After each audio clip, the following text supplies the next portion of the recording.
Hi all welcome to today recipe. So ఈరోజు recipe వచ్చేసి మనము తమలపాకు బజ్జీ అనమాట. సో సైడ్ డిష్ వచ్చేసి ఎగ్ ఫ్రై చేసుకున్నాము. సో ఈ ఎగ్ ఫ్రైని మనము నార్మల్గా చేసుకునేది కాకుండా కొంచెం డిఫరెంట్గా ట్రై చేసాం అనమాట.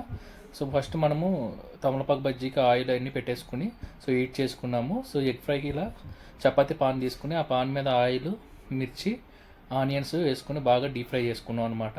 సో ఇవి బాగా కుక్ అయిన తర్వాత 2 ఎగ్స్ తీసుకుని ఆ ఎగ్స్ని దీంట్లోకి యాడ్ చేసుకున్నాం. సో ఈ విధంగా యాడ్ చేసుకున్న తర్వాత ఏం చేసామంటే బాగా స్మాష్ చేసుకున్నాం అనమాట. సో ఇప్పుడు కీమా టైప్లో మనకి మటన్ కీమా బయట పర్చేస్ చేస్తే ఎలా ఇస్తారో సేమ్ అలాగే మనం మిక్స్ చేసుకున్నాం.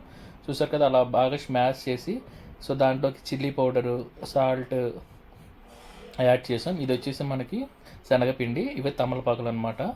ఇవి వచ్చేసి చిల్లీస్, కొన్ని చిల్లీ బజ్జీ కూడా వేసుకున్నాం. ఈ విధంగా స్మాష్ చేసుకున్నాం బాగా. నీట్గా స్మాష్ చేసుకుని బాగా డీప్ ఫ్రై చేసుకున్న తర్వాత కుక్ అనేది కంప్లీట్ అయ్యింది. ఇప్పుడు తమలపాకు బజ్జీ కంప్లీట్ అయ్యింది. ప్లేట్లోకి సర్వ్ చేసుకున్నాం. టేస్ట్ అయితే వేరే లెవెల్ అనమాట.